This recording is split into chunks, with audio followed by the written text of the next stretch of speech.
Hello, are you here to debate? Hello. Yeah, hello, you here to debate? I was just here to talk a bit. Jovan. I don't want to say your name wrong. Sorry. Uh, Jovan? Okay, cool. And what are your pronouns? What can I refer to you as? He, him. Okay, cool. I'm also he/him. So I was looking through Wait, your debate topics. can I get your name and age, please? Yeah. Of course.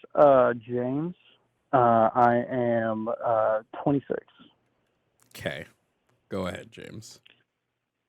Okay, cool. So I was looking through your debate topics, and I think they're really interesting. One thing I was curious about. Well, so before I even get into that, I just want to say that I agree with you on the fact that trans women are women. I'm totally cool with that. I have no problem with that. Same vice versa. I'm just curious about your age limit on that. What is your minimum? Because maybe you said it earlier, but I joined the live stream maybe 20 minutes ago. So I was just curious about your age limit on that. Well, would depend the type of gender affirming care you're talking about. If it's medical affirming care, I just say line it up with the Tanner stages. Sorry, If you're with what? the Tanner stages, which are the developmental stages of puberty. Okay, and would you mind educating me on what those are?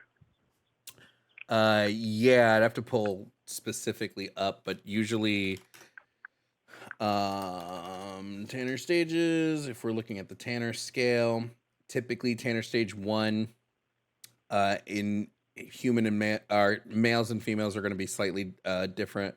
Tanner stage 2, we're looking Okay, at breast formation as well as testicular formation and length change, or not length change, scrotum changes. Tanner stage 3, again, it's just going to sort of be a testicular volume for males. Females are going to be more breast development as well as it's just breast development. Tanner stage 4. Oh, this is specifically. Wait, hold on. I'm looking at specifically the genital stages of Tanner stage, the yeah, initial Tanner stages. Hold on, let me pull up the. Here it is. It's just about the different developments. So stage 2 is typically when you would sure. start like pubertal suppressants. Stage 2 is Okay, sure. going to be between the ages of 8 to 13 in females and 9 to 14 in males. Typically in females, you're going to see budding breasts and enlargement of areolas, scant pubic hair along the labia, height increase by about 2 to 3/4 inches per year, enlargement of the clitoris, growth of the uterus, and body odor will develop as well.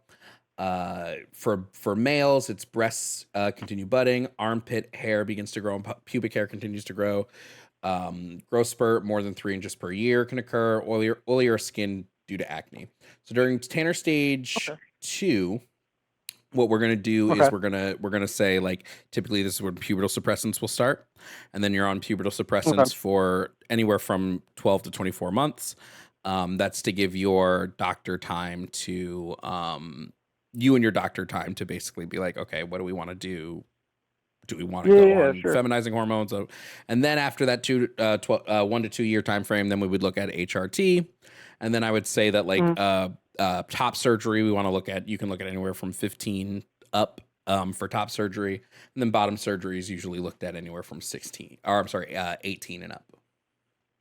okay, cool. So that's kind of what I was wanting to get at, and so you agree with that scale completely? With the Tanner scale, or with the I scale mean, with of with when certain types of gender affirming care are allowed at certain ages. You agree with that completely? The only reason I'm asking is because I don't want to assume anything. I don't want to put words into your mouth. do I agree with what I just described? Yeah, I agree with it. Yeah. Okay, so when I was really young, and maybe it's just me, but and what I define as really young is somewhere maybe around the age of 14, 15, 16, right? Um, and now, as old as I am, I would have loved to have been a different gender than I identify as now, right? And I would have absolutely have taken the opportunity to undergo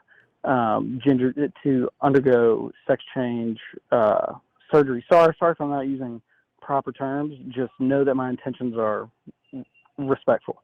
I would have loved to have undergone that, but now that I'm at this age, I absolutely am glad that I didn't. I'm not saying there's anything wrong with that. I'm just saying I'm absolutely glad that I didn't. And that's because my mental state and my mind changed between that very small span of years. So what I'm proposing is that any type of form changing whatsoever should be at the very minimum 18. Like any type of medical whatever.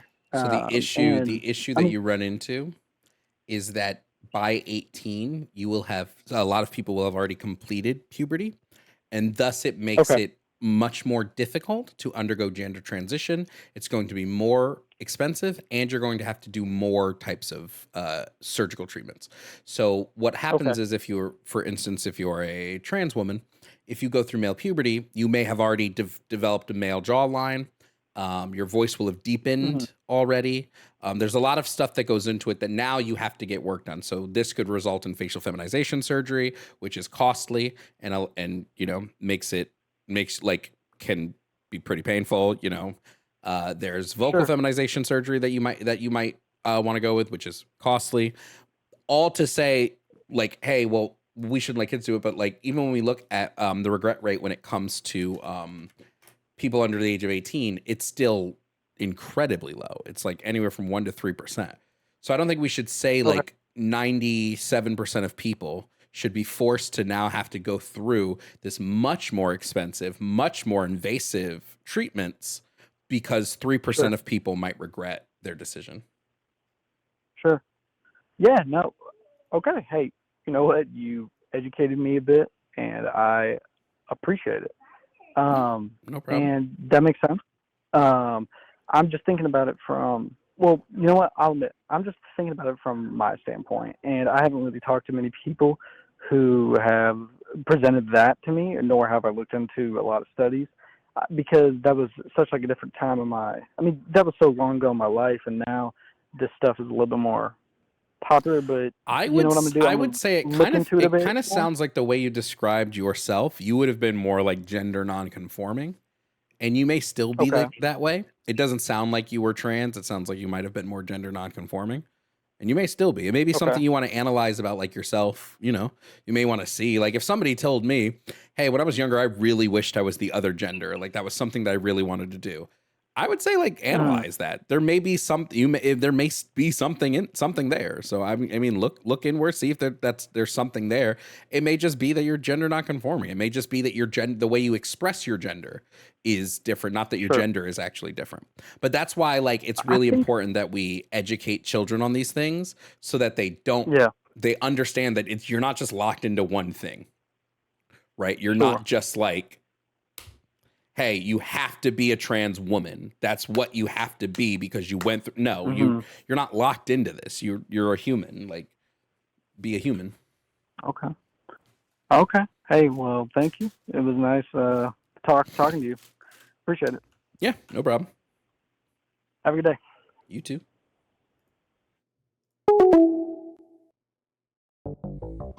What's up, everybody?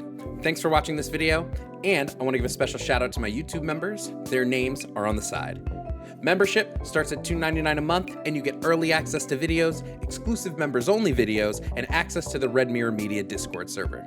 Thank you again to my members, and thanks for watching.